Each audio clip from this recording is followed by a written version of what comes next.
Welcome, Bhairavi. Thank you so much for joining us, and welcome and thank you to the others online folks who've joined us for the normal Friday Brewing Knowledge session. Uh, Today is actually really special because we have Bhairavi with us, and also because we have the retreat, and this is the inaugural session of the retreat. And Sandeep has built this session, the discovery of India, right? And so welcome to all the children. Before we start, I just wanted to welcome you all the folks who are there for the Good School Alliance retreat. And I'm really sorry I'm not there personally. I just want to share one or two things with you. The retreat is an opportunity for you to reflect, uh, and two subjects that I will suggest you reflect on over the next few days. One is, what does it mean to be an Indian? And two, how will I live my life going forward based on what I think, right? Or based on what others tell me? So my suggestion is you think a little bit about these two subjects, and in fact, reasonable subjects for all of us to be involved with. And what makes this special is that I think Bhairavi has answers to these two questions. So, Bhairavi, thank you so much for joining us. Thank you for sending the books to the children and uh, the kids. Thank you for writing the book. Uh, I Let me just very quickly read out to you a little bit about Bhairavi. Uh, She's a successful logistics and supply chain entrepreneur, a social development enthusiast, a nature conservationist, and a committed philanthropist. Bhairavi has been listed among India's 25 power women by India Today and has been featured in the Sri Shakti by CNBC Awaaz and Young Turks by CNBC TV 18. She was recognized as supply chain maven by Business Today. She is the World Economic Forum's Young Global Leader and was the national chairperson of Young Indians, the youth wing of Confederation of Indian Industry, CII for short. Bhairavi is an avid traveler, a trained classical dancer, and is passionate about the art. Her own experiences of growing up in Mumbai, studying and working in the United States, running logistics ventures pan India, working for developmental programs, and now living in a rural settlement in the Himalayas gives her the unique ability to observe India's journey as a young republic and an old civilization through multiple lenses. So I read from the flap of the book when I asked Bhairavi how I should introduce her. She said I could introduce her as a mad woman, but on, on top of all, an Indian. And I will just say that she's a really, really passionate Indian. And so, Bhairavi, I'll just give it over to you to just respond to that before we get to my first question. So, thank you for being here. Thank you, Jagjeev. Hi, everyone in Jaipur and everywhere else. I think it's wonderful for me as an author that you have collectively found my book to be an interesting read that you will read through this year. I think the idea of writing the book and the idea of doing the journey, which was where we drove 18,000 kilometers for 51 days, was to know our country better, get a perspective. And I think we are such an amazing civilization. We are a path breaking republic and a very dynamic country. And there is so much to unpack that I feel the only way we can do that is actually go out there and see what our country is about. Uh, and if reading this book inspires you to do that, uh, I would have, I will feel that I have done my job well as an author. So thank you, Jagjeev, for this opportunity. Thanks for that, Bhairavi. Let me just read a little bit again from the inner flap of the book to give you a sense of what it's about, and then we'll just get into uh, questions. In the 21st century, what does it mean to be an Indian? In 2014, when Jani got into a car and drove 18,181 kilometers across India, from the remote districts of Nagaland to the villages of the Rann of Kutch, and from the Kashmir Valley to the interiors of India's Deccan. There, she was searching for the threads that weave the people of the world's largest democracy together. What she discovered from the many highways she took to Swades form the beating heart of this book. Highway to Swades is a quest to explore and rediscover the inherent civilizational powers shared by all Indians. Jani identifies 12 such superpowers and maps out how these can be called to action for the future of the Republic and its citizens. Okay, so that's what broadly this book is about. Bhairavi took this amazing journey, and then she has put together this book, which puts together what she thinks are the 12 superpowers uh, of India. And her desire, and I'm sure she'll amplify on this, is that all of us figure out which superpower we identify with and use it to further ourselves and the country. Okay. So just reading on, in The Power of Enterprise, for instance, she explores the values that connect India's street vendors and tech entrepreneurs of Bengaluru. In The Power of Nature, she shares the unlikely bonds that bind the Changpa people of the cold desert wildlife sanctuary in Ladakh, the Khasis of Meghalaya, and an Oxford returned young woman in Kumaon. And in Power of Creativity, she throws light on how our inherent superpower of creativity can help us build a thriving creative economy using new age tech and AI. So, Bhairavi, you alluded to it a little bit, but just tell us again about the inspiration to do this. I'm sure you've been asked this 1,000 times, the inspiration to do this and about the journey per se.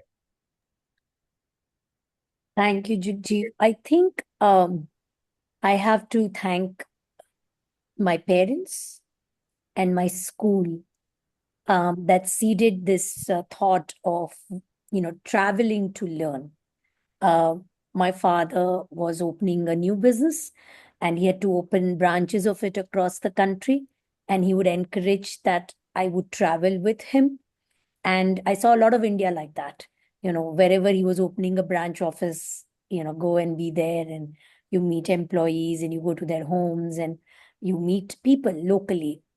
So I learned a lot about India like that. Of course, my mother and her passion for travel and learning about new cultures, ways of life of different people played a huge influence in those travels as well. And then my school had a wonderful system of using travel for learning. And I saw a lot of India and learned a lot about Indian history and geography, actually sitting on railway platforms. Um, and my school used to take us in a buggy, in a train buggy, and take us around India, and teach us about that particular place or history where we were. I think both those experiences as a young person seeded in me this quest of seeing things in person. In the old Indian knowledge system, it's called the system of pratyaksha, that is to witness, be a witness to something. And that has become my way of learning, if I may say so. There are many ways we all learn. We read and learn, we listen and learn. I witness and learn much faster than anything else. And so that has continued. My work with young Indians, my own work in my business also led me to many places across the country. And so when I got done with a little bit of a policy work I was doing in Delhi in 2010 and 11, I asked myself this question, that do the people who make policies for India, in the capital, do they understand India at all? Because there is a gap, and I would see it in our work many times. So when that work got done, I asked this question to myself, saying, what is it about the people of India and their choices about life and livelihood and entrepreneurship that I need to know, so that I, as an entrepreneur, can help other entrepreneurs? That was my starting point. But very soon, I think, after the first 100 kilometers, to be very honest, that quest was superseded by everything that was India. It's like, India opened herself, her heart, her warmth, her knowledge to me in such abundance that it stopped being about this little question of, how can I help someone be a better entrepreneur, to what can I learn from all these people that I'm meeting and what I'm seeing. And that was the genesis of, this journey in 2014, to really see India in one go. And then, of course, to write about it, because the idea was that you have now taken so much, and maybe it's time to share that with others as well. And therefore, the idea of the book, uh, a book that kind of awakens us to see us for who we are as Indian, not what we've been taught to look at, whether from within or without of the country, not from the opinions that have shaped what is the image of India, but personally witnessing what is India, knowing what is India, and then sharing that with everybody else. So that was the reason I wrote the book. Yeah, no, thank you for that. I know, I mean, just tell us about the journey itself, right? 18,000 odd kilometers. I mean, how did it go? Where did you all stay? How much did you drive a day? I mean, what were the challenges? So actually, I'm going to show you something. I pulled up. I'm just going to see if I have it up here. Um, I pulled up the map of all the places we had traveled. Okay. So can everyone see this? Can you guys see Yes, this? Yeah, yes, great. yes. So we If you make it full started. screen, it'll be better. Hold on. So we started in Yeah, Chennai on yeah. 16th of March 2014, and we went to Tirupati first. Because we had a friend who had a battery manufacturing company in rural Tirupati. So we wanted to go and visit that. But also, we wanted to understand, we wanted to go to Chandragiri, which was the last place from where the Vijayanagara Empire then ceased to happen. And interestingly enough, it is where the treaty for Fort St. George in Chennai, where the British East India Company first sort of established itself, was signed. So Correct. we started there, and we went to Tirupati. We met the Devasthanam CEO. We tried to understand how spirituality plays an anchor in community development. And then it just, we had a friend who was running for Lok Sabha elections in Guntur. So we went via Kalahasti to Guntur. We stopped along the way. It was we knew that we started in Chennai. We wanted to go along the eastern coast, go to the northeast, go north, come down south. That's all. We didn't have a big plan. We were just on the road. And of course, every couple of days, the plan would keep developing for journey ahead. So in a way, it was very organic. We drove on an average 360, 370 kilometers a day, and interviewed about, I would say, 15 to 20 people bare minimum a day.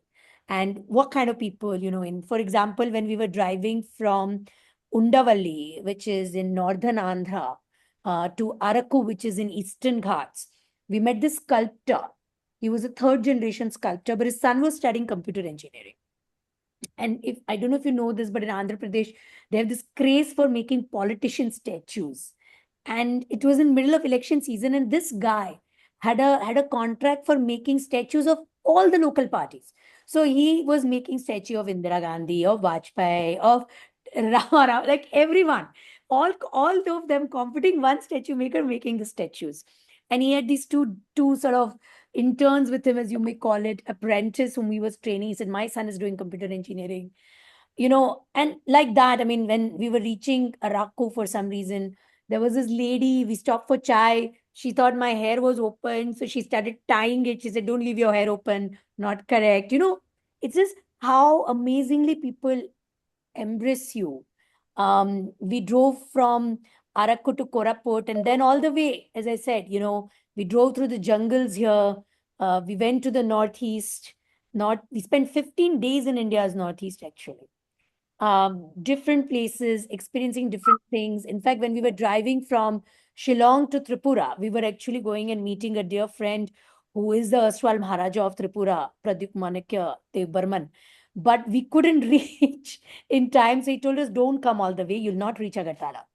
You just go to a place called, uh, you know, uh, there is a place called Unnakoti, and we didn't know what the hell that was. This is Unnakoti, about a little bit on the Tripura Bangladesh border. And we reached at night, nothing to see, so we went back to a nearby town, and there was no place to stay, so we stayed at a trucker's stop. uh, and I had three men with me in a trucker's thing, but everybody was so super nice. And next morning when we went to this place, we realized that they had the 6th century bar reliefs spread across 72 acres. If this was in any other country, this would be like the main travel destination. And this was just lying around. Nobody was there. I believe now they've done a lot after we came back, and we did a lot of videos and talked about it. Now they've done a lot about it, but good to go and see that, see the hidden gems. We went to Varanasi, so we drove down then through Bihar. Um, uh, Gaya, and Nalanda. I remember in Nalanda, and since all of us are students, the I commented to the watchman saying, it's a public place, but you've kept very clean. And he said, no, this is a temple of knowledge. It may be in ruins today, but once it was a university. So, it was so nice to see that reverence for knowledge, not just education. And I saw that across the country, by the way. And therefore, then I thought I should write about how Indians have this relationship, they have this power of knowledge that Right. they revere. And we went all the way to the north, then through Rajasthan. Once we almost got kidnapped in northeast once, um, to the ruins of Indus Valley civilization in Dholavira in Gujarat, and to Ajanta and Ellora, understanding how Hindu kings, Satvahana kings, had supported for 800 years Buddhist monks who painted and chiseled the caves in a grove in Maharashtra. And it was a British man who discovered those caves. India had forgotten about them. And then Hampi, and then Kerala, and back again through Pondicherry and Mahabalipuram to Chennai. So it was this journey, like an anti-clock parikrama of the country. Um, Fantastic. So many nuggets, so many of them in the book you will read. Right. And some fun stories, some interesting stories. But I'll tell you one thing: anybody who says that India is not safe to travel has not traveled India, because we are a very safe country to travel, even for a woman. In fact, my male colleagues got a lot more support because a woman was traveling with them. People were more open to open up the homes. We had people in Nagaland who drove 3 hours to make sure we didn't get lost. We had people in Jodhpur who kept us in their home. So anybody who tells you that India is not safe to travel has never traveled India. I can say from 70 plus countries I've visited that this is a country, if you are out there, uh, people will help you, welcome you. It's in our culture to just welcome unknown people and share a bit of ourselves with them and learn a bit from them. That's also in the book, of course, but I'll pause here. But that was the journey, Jagjeev. I thought the map would do the trick more than anything else. No, no, absolutely. It paints it out really well in terms of the depth of your coverage of the country, and the point you made that this journey was about meeting common people everywhere, right? Just people whom you didn't know most of the time, just common people who you met for the first time in your life. And you alluded to it a little bit, but there must be across India. I mean, you've got these 12 superpowers, but is there a common thread? Oh, absolutely. And therefore the 12 superpowers actually. And if you'll allow me, I'd like to explain the common thread through those because it might make more Sure, go sense. ahead. Um, and sorry.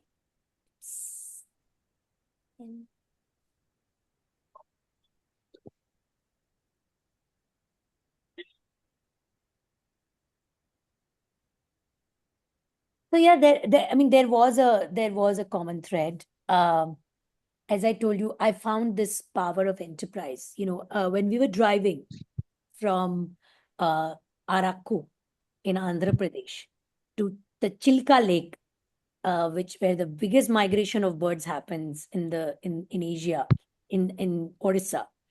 We were driving through the jungles of Eastern Ghat, middle of nowhere, under the blue sky.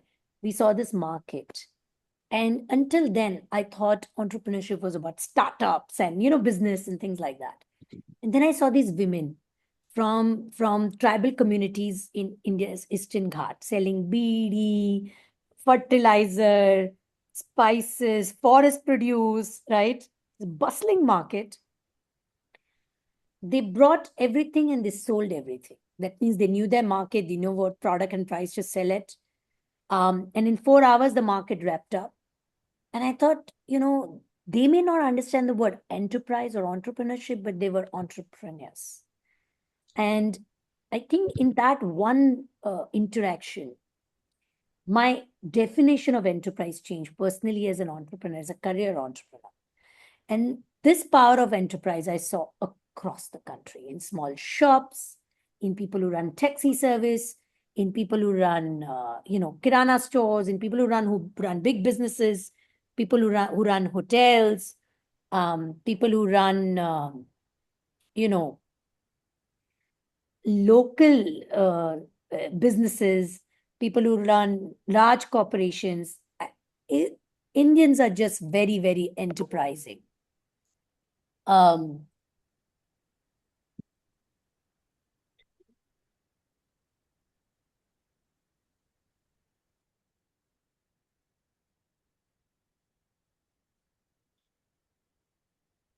So, if folks have any questions, you can put it in chat or you can raise your hand. And I'm sure at the school there is a methodology to come and ask questions, and we'll give you a specific time to come and ask questions. Go ahead, Bhairavi. yeah, similarly, I thought, the way Indians relate to nature is very different. The whole world kind of looks at nature as saying, even the climate saviors, right? They want to save the climate, save the planet. It kind of presumes that the the human being is at the center of the natural world. There is an anthropocentric view, which Indians don't have. We are reverential towards nature. We partner with nature in our work. And I thought that power of nature was everywhere. And similarly, as I talked to you about knowledge from Bihar and, just the creativity from the tank art and truck art of, Punjab, where all your trucks are so beautifully colored and painted, to, small rangolis of South India, which are called kodam. There was so much creativity everywhere that I felt Indians were a very creative race. I mean, look at the kind of reels we make on Instagram. So, we were a very huge creative race. I definitely heritage. We are an old civilization. Our relationship with heritage, whether it's in structural form, in physical form, in intangible form in terms of folk songs and stories, or in terms of things which are in the museum or outside on the road. We have so much heritage in this country, and that's our power, because not many people, not many countries have that. And of course, the power of beauty in India, we want to beautify everything. you know we want to beautify a truck, we want to beautify a road, we want to we the we really aesthetically are very, very. And therefore, then the questions that how can a country that values beauty so much is so unclean in so many places? Why are we not able to have a cleaner India? So, whilst there were threats that I saw, I also had questions of why some things were not working. Why were we struggling in certain aspects? I mean, I was going back and forth with that, and of course, the power of food. I mean, this is the country with the largest arable land in the world. And then I had a question saying, then why are so many people malnourished in the country? And so as I said, whilst there were threads and powers that connected the country, I was also constantly questioning what was also happening. So it wasn't a blind love. There was a lot of doubt and struggle also internally. And, of course, the power of wellness. Today, the world is talking about Ayurveda and yoga and whatnot have you. But we've had it all the way, and yet we struggle with healthcare delivery, right? So, um, but if there was one power that I thought was very uniquely Indian, I mean, many countries, for example, you can say the United States has a great power of enterprise, and you can say that even Italy has great power of heritage, or France has great power of beauty. But there was one power that I thought was very uniquely Indian, and only India has it in the world. It's the power of assimilation. It's basically taking something that comes from somewhere and making it uniquely your own without losing your own identity. So, it's the gobi Manchurian we eat that the Chinese will never recognize. But it's ours. It's gobi Manchurian. It's made with Chinese spices, but it's Indian in its full thing. Similarly, for example, this you know, whether we, in our architectural styles, will take something from Gothic and will merge it with Indian, will mix Mughal with, Rajputana architecture. We mix it in our language, we have English. We mix it in our food. We do it in everything. We are the best assimilators in the world. And that is why it's not surprising that 25 million people of Indian origin live across the world. We have the largest diaspora in the world. And they are people who have also assimilated with the countries they've made their own, which is why they go on to become prime ministers of those countries and vice presidents of those countries and rise to the top of corporations like Google, or they have become major artists in those regions because they have also assimilated powerfully with those cultures. This is a very unique skill we have, because we don't write off who we are. We remain who we are while we adopt this with a new culture, and we kind of assimilate it in a way where we keep the respect of both the cultures, but we also come up with a new version of it. I think that is a strength that nobody in the world has today, and we haven't fully used it to sort of give a better voice of India globally. Of course, the power of inclusion. I always joke with my American friends who sometimes say, do you think India needs to be more inclusive? And I laugh and I say, did your kids have holiday for Eid and Diwali along with Christmas? And they say no. And I say, well, all of us who go to school in India, we get holidays for Eid, we get holidays for Diwali, we get holidays for Christmas, we get holidays for Guru Parab, irrespective of what is our own faith of practice. So every kid in India from day one knows that multiple faiths exist. India isn't about, that's why we don't talk about diversity, because that's a given where we are. 19,000 mother languages are spoken in this country. So we don't tom tam about diversity because that's a given. Our power is of inclusion. Our power is of how we work together and make it work. We're a mosaic. We don't melt everyone in one shade. But of course, the power of individual and the power of community, which are so important in the way our constitution and our polity has shaped today. The individual franchise from day one. and the idea of, working together in fraternity, the idea that union and state will work together. So I saw a lot of it. Jagjeev, you wanted me to take everyone through the superpowers. There were, by the way, many more threads than this that I saw also. But Spirituality for sure. yeah, but I just, these were the most uh, relevant at the time when I wrote the book. Yeah. So one of the stories that's it's really stayed with me is about that boy from Arunachal discovering the link. So can you talk about that? So we were driving to this place in Arunachal Pradesh called Zero. Zero is home to a very unique tribe called the Apatani tribe of Arunachal Pradesh. And these are people with two nose rings, large black nose rings. Just Google up Apatani and you will see Apatani women. And so it was a very interior part of our country and also of Arunachal. And we were eating at a local Apatani home. They had boiled some vegetables. I'm a vegetarian, and some of my non-vegetarian colleagues were having some, fire roasted, their own version of tandoor. And this fellow comes, Lawrence Coach, and he says, I'm Lawrence, and I'm the chief volunteer worker of world's tallest shivling. I did double take because you're in this Apatani village, which follows a tribal tradition and religion, which is called Doni Polo. They worship nature.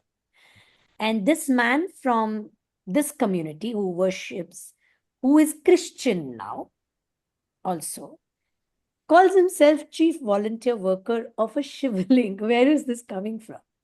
Then he told us that a couple of years ago, couple of people there had discovered an entire lingalayam. So there is the linga and the Ganesh ji and Parvati ji and everyone. And they didn't know what they discovered. So they got some people from nearby capital, Itanagar of Arunachal, to come and see what it was. And they said it was a linga, shivling. And then they didn't know what to do about it. So they went to four major Jyotirlingas in the country. One of them also being Somnath in Gujarat. And then they went down to South India near Rameshwaram. And there they spoke to the priest, and they got 108 priests all the way from Rameshwaram to Zero in Arunachal, 3,200 kilometers, to come and reconsecrate this as a temple again. It is now called the Siddheshwar Nath Temple.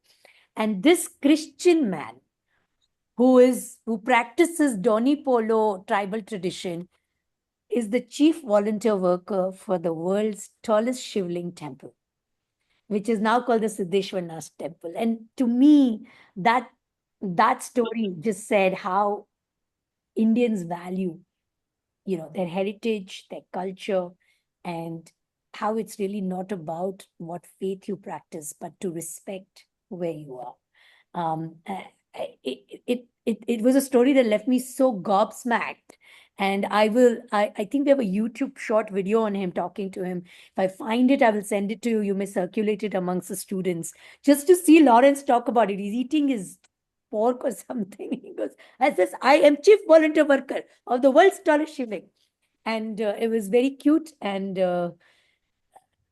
I mean, I still have my hair stands up on my hand when I think about that evening. No, I can believe that. So, would it be fair to say that, what we read in the newspapers and all the stuff the politicians talk about, India is not that. I would only say that if you truly want to know what it means to be an Indian for yourself, then get out there and know your country. What India may mean to me maybe mean something different to you, and may be different for everyone. That is what Mark Twain said. That is the reason he said India was cradle of civilizations, because it could mean different thing to different people. You could, it's a country that speaks in different language to different people at different points in your life also. I think when I traveled the country when I was young and a school student versus now when I do, it speaks to me in different tones, in different words. So that is the the blessing of being born in this country, because other people have to take holidays, travel around and come. All we have to do is just go outside of our home and see this beautiful civilization unleash. So I would just say that don't let anybody tell you what your country is and who you are. Go out there and see it for yourself. So, Bhairavi, you worked on the project India at 75, right? We are currently talking of Viksit Bharat in India at 100. I mean, how would you like to see? What is your desire for India at 100? Wow. um, I would like a country that is unleashed uh, its superpowers for self-reliance, not self-reliance in a military term or economic terms alone, but individual self-reliance, the true meaning of Swaraj and the true meaning of Sarvodaya and Antyodaya and all these big words that we hear from different people, but the true meaning of self-empowerment, where if I'm an Indian and I want to pursue something, it should I should not be denied that access. I should be able to realize my power, my abilities. I want to see an India like that. I think when 1.4 billion people feel empowered, I mean, look at our elections, right? When 1.4 billion people feel empowered, I mean, till date, we are the world's largest democracy, not just because we have that many people who vote, but also because that many people who turn up to vote. 60, 70%, in some places 80%. This is a dynamic democracy at the end of the day. Look at the Google DPI, Google Pay system we have. So empowering. Your vegetable vendor can pay the same way as you can pay.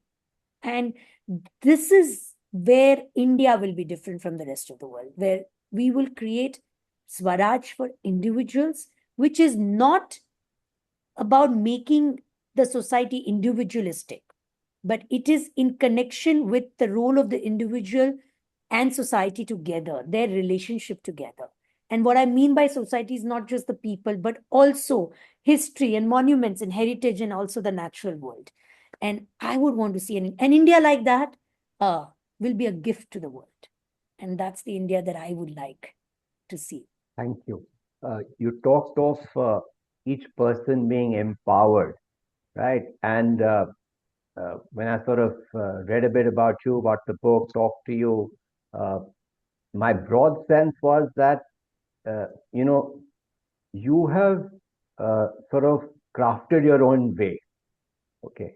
You have, I mean, you went away from Gurgaon to Munsiari, wait, for 12 years ago, right? Because that's what you thought you wanted to do. You lived in the hills for 6 months. You're doing sustainable agriculture. You are, you read. You are a classical dancer. You do philanthropy. You are into the arts. You're also an entrepreneur, right? And so, just talk to us about how does one sort of keep the noise out and make the right choices for yourself. So my dadi was a very devout Krishna bhakt. She used to take me to Vrindavan a lot. And they give this chappan bhog to Bhagwan there, to Krishna ji. And I used to think, इतना सारा चीज क्यों देते भगवान को? Like a little kid, you ask ना, ये एक चीज क्यों नहीं देते? हम तो घर में एक चीज खाते हैं, भगवान को इतना सारा क्यों देते हैं? छप्पन भोग क्यों चढ़ाते हैं? So she used to tell me that because God wants to experience, this is all of the devotion and all experiences of the material world being offered to God. And I used to tell myself, I'll have a life like Chappan Bhog. I will not eat that one khichdi every day. And so I believe I sort of have set that up for myself from a very young age, that I want a life where every aspect of the life I've had experience. I have seen. What's the point of living a life where 90% of the world remains inexperienced by you? That you haven't tried, you haven't seen, you don't know. And I think the ability lies with us. We only have to challenge our comfort zone. We only have to push our boundary a bit. Okay, something we feel uncomfortable. I remember the first time I went to Nagaland, these were boards. Welcome to Nagaland, Nagas are not Indians. But 11 years ago when I got married, my Naga friends, read out blessings from Naga chiefs at my wedding. So you see, my experience in life is that when you push your boundaries and you're determined to experience life in all its facets, life itself will happen to you. And I would wish that for everyone I meet, that life happens to them in its every color. Life should be like a chappan bhog, you know, because what we offer to God, we should also be living it first. And that's where that's my philosophy of life. So I don't say no to anything. Somebody comes and say, "You want to go hiking?" I say, "Okay, yes, okay, I will only climb this much." He is a mountaineer, he'll go ahead, but at least I went hiking. You want to go skydiving? I'll go skydiving. You want to read a book? Okay, fine. You want to go here? I think the most important thing you can do in life, apart from, alcohol, drugs, and all the bad things, that you say yes to life. You say yes to experiences. And then you make your own chapan bhog. So that's why, Jagjeev, I have managed to live so far the life I've lived. Thank you for that. Children, obviously face this issue, and you must have faced it also, right? Now, so many things to do. I mean, how do you juggle all of them? How do you manage your time? This idea that all our life we need to do one thing um, is false. That we have to be everything at one point is also false. Different stations in life give you different opportunities to experience different things. And you should remain open to that. I don't think it's a juggle, actually. I don't feel the stress of it at all. I like it. So I think it's important that we don't form these walls in our heads. Juggling happens when you have to put an extra effort. It should be effortless. But juggling happens because you've created these walls in your head. I am this. So instead of becoming your job, I'm going to become a doctor, that's one part of your life. You can be a medicine practitioner, whether you're a doctor, you're a wellness expert, you're a gym practitioner, whatever you are, in one part of your life. Come out of that and go and take a walk in the park, or be someone who volunteers at a pet rescue center, or someone who goes and does a Zumba class, or why should you be juggling? Only comes when you in your head limit yourself. You create a well around yourself, and then you're a frog in the well, which is only trying to come out of that well. Then it becomes a juggle. But if you are swimming in the ocean, it's not juggle. Just go with the flow. Right. Thank you for that. Sandeep, if kids want to ask questions, I'm sure there must be a place they can come to and ask. They're absolutely welcome to come and uh, ask questions. I mean, it'll be good if they have some questions, right? Yes, Pushpendra, go ahead. You can unmute yourself and go ahead. Yeah. Can you hear me? Yes. Okay, we'll organize. Good evening, ma'am. Good evening. Thank you so much for such an interesting session, ma'am. Thank you, Pushpendra. Ma'am, I had a question that I would love to you to phrase what is India to a 10-year-old child. If he or she comes to you and asks, what is India? How would you phrase it? Wow. I would say India is a journey. It's not a destination. Some places are destinations, some places are journeys, and India is a journey. A journey to be experienced, journey to be discovered, journey to be lived and cherished. So I would say India is a journey. And ma'am, this definition will change if someone adult from abroad will ask you that. Actually, no. And Think one more question, that where in India language changes from miles, food changes, culture changes, and how people look changes. What actually binds India? I think it's our way of life. That's why, I mean, I call them superpowers, but you can say they are things that bind us. How we treat education, how we treat heritage, how we respect each other, how inclusive we are, how open we are to new things, and how we, every state in India has an agriculture festival. I mean, we celebrate food, we celebrate, we are a unique culture because who we are and how we live our life. And the polity, the nation, the identity of the republic has come much later. It is a much recent phenomena. In a civilization that has 10,000-year history, what is 80 years? Nothing. A drop in the ocean. Polity has come now. Civilization has been around for a very, very long time. So that's what binds us. It's our way of life. Thank you so much, ma'am. Right. So we have a question from the retreat. Go ahead. Hello, ma'am. Jain, ma'am. I am Gauri from Sandeep Bangalore, and I have a question that You're getting an echo. I can't hear it. Yeah, I'm Please, also can you hear getting it. Bhairavi? Yeah, can you say now?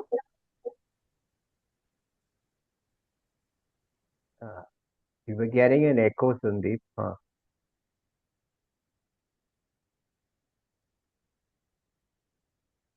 Just try again. The other one is on mute right now.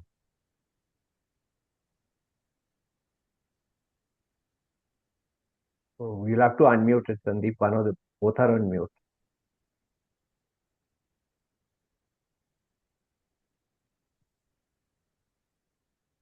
Meanwhile, somebody else has a question. You can come and type it out on the computer or on chat if you like. While we're trying to get this sorted out. Uh, yeah, go ahead. Yeah, it's unmuted now. Go ahead. am I audible? Go ahead. So my question is that before traveling India, what was the perspective you have about India? How is India before you started traveling? Um, so of course I knew that it's a vast country. I mean, I had traveled before, but I had never traveled the country in one go. So, you go to Kashmir, you come back.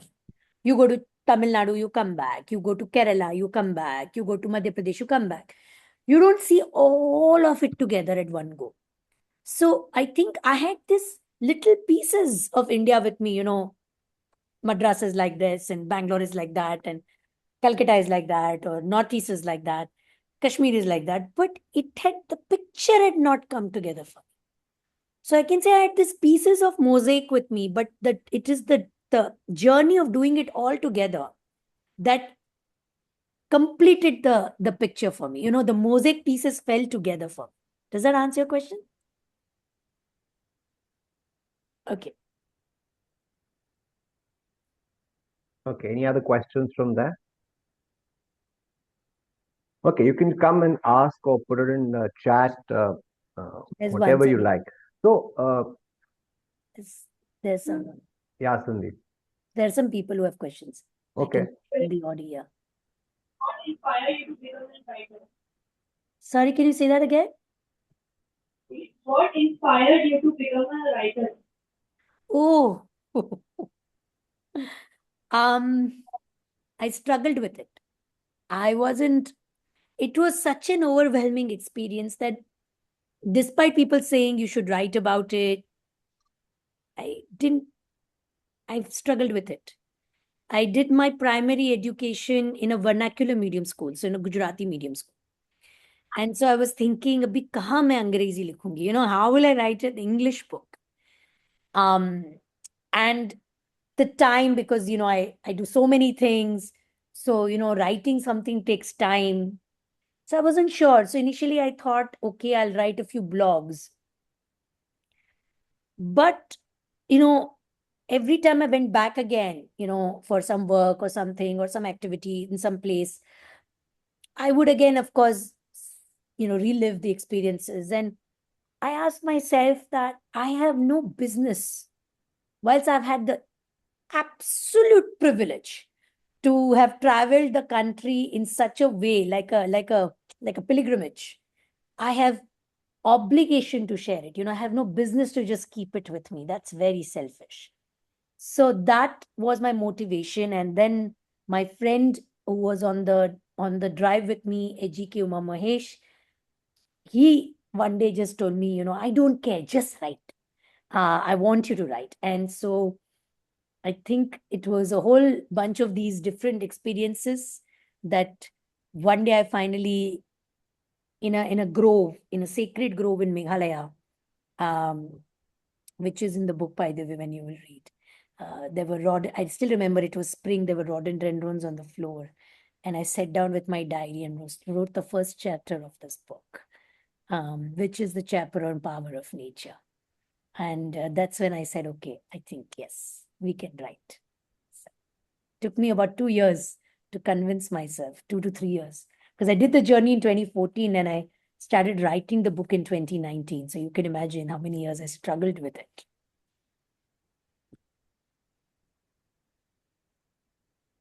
Right. While somebody may be coming with a question, I found your analogy of, the Ganga and the raft lovely. So if you can just talk us through that.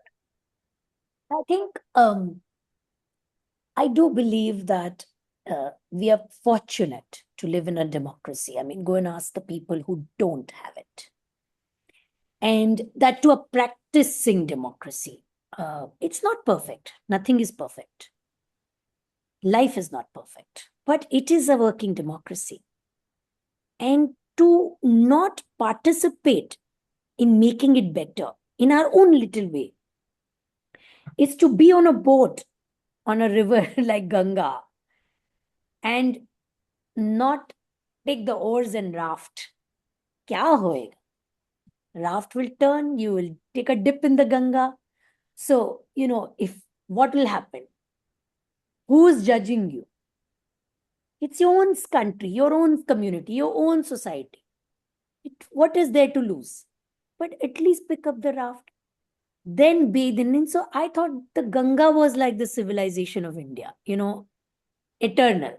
And the raft was the Republic of India. And, we like people were the sailors and we had to keep rafting it. And it came to me like long back when I had in 2004, when we were just starting this organization called YI. And this question, what should young people do for the country? And the first thing young people should do for the country is say, hey, this is my country. No Nepali is going to come and clean the street. So however it is, good, bad, ugly, it's mine. I have to make it work. And once imagine if 1.4 billion people become active and willing participants in building a country. I want to know which place in the world can stop us. So I think, you cannot blame the government for a dirty road. We are throwing the kachara out there, right? You cannot blame the government if some, ruin in your neighborhood is not looked after and druggies are going there. And, it is, so if you see in the book, there are no extraordinary heroes. They're people like you and me. But they have taken the oars of the raft and played their role in getting the republic forward. And all these people inspired me, continue to do so. And I hope they do to you, to in your own way, whichever power, whether you feel creatively empowered, you feel that you love nature, you feel that heritage or education, or whatever comes to you, food, whatever comes to you, pick up that and do your work in the republic, because we live in a republic. We don't live in a monarchy. We are here to play our role in taking it forward. And if it doesn't go forward, it's our weakness. We cannot blame it on one or two politicians. That's not how this country runs. If that was the case, this country would have closed shop long back. This country is run because of people of India. It's like people like us. And the more we do, the better our future will be. So the coin to Swaraj, Jeev, you asked me, 2047, is that empowerment is not just about rights. Empowerment is different than rights. Empowerment is to be empowered to act and to work together. That kind of a nation and that kind of a polity and that kind of a civilization, nobody can beat. Thank you. Thank you, Bhairavi. It's been a very, very engaging, invigorating, I would say, 1 hour with you. Thank you so much for doing this. Sandeep, do you want to come in and have the last word?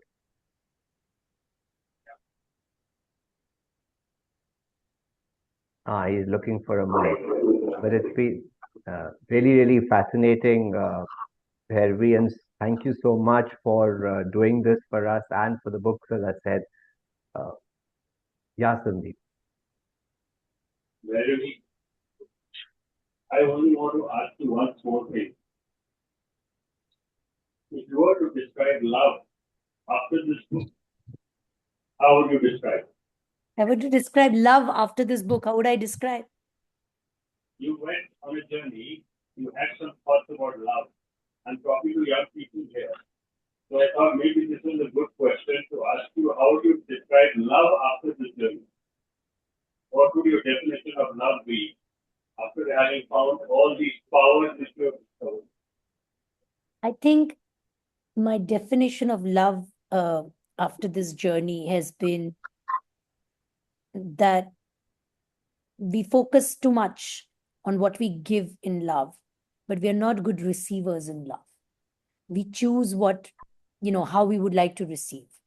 We say, oh, I should get this book or I should get this gift, and that means my brother loves me or my friend loves me or my husband or my wife or my boyfriend loves me or whatever. But if you leave all of that, break those walls and simply receive love, you will find it's available in every corner.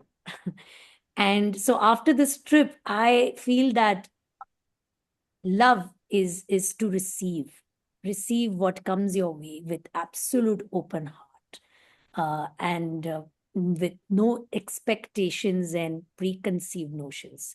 And if you are like that, I can only tell you that floodgates of love will be opened for you, and you will drown yourself in love and warmth of such immense intensity and proportion that the only thing you'll feel at the end of it is gratitude, like I do. I feel deeply grateful.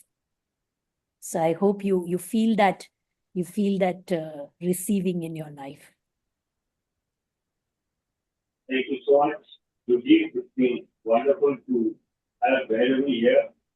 We have known Bhairavi for some time, and I think it's celebration today of our relationship, of the love we share. Love, not just for reading, but love for learning. And I think your book is a prime example of joy of learning, which we talk about every day. It's this joy of learning which we wish every 1.4 billion of us to feel. And I think that will be the changing point. The joy of learning could be a part of the end product of the enterprises you mentioned or the powers you mentioned. The journey. And ultimately, it's the journey that makes it better. When you're doing a classic example, by actually doing a journey and living it. So thank you for the journey. May you do many more. And before you go, I just want to share another interesting thing as a recollection for the last few years at my good school. He will tell you that he went to Guru Nanak story. And days of Guru Nanak we saw for 24 months. Some of us students there may have been too. And it's all about travel, it's all about finding yourself. So thank you for helping us find ourselves. And yes, Yuki is there. I'm sure he agrees with me as much that life is a journey. So what do you do? Thank you. Thanks a lot, Bhairavi. Let you go now. And I think it's been really, really inspirational for me, for sure. And I'm sure for the children listening in as well. And you've created a little bit of trouble for yourself for doing this for us. I'm going to bung in some more requests in the future. Absolutely. No, thank you and wish you all the best. And I'm so grateful that you'll be reading this book through the year. And Yes, for Sandeep, Bhairavi. thank you. Thank you. Enjoy your retreat, and Jagjeev and Sandeep. I'm so grateful for this beautiful interaction and opportunity, and for the wonderful work that you do through the Good School Alliance. It's so heartwarming every time I hear what you do. It just warms my heart. I wish more people did this. Take care. Thank you. All the best. Bye. Thank you, Mayur School. We love you, Lord.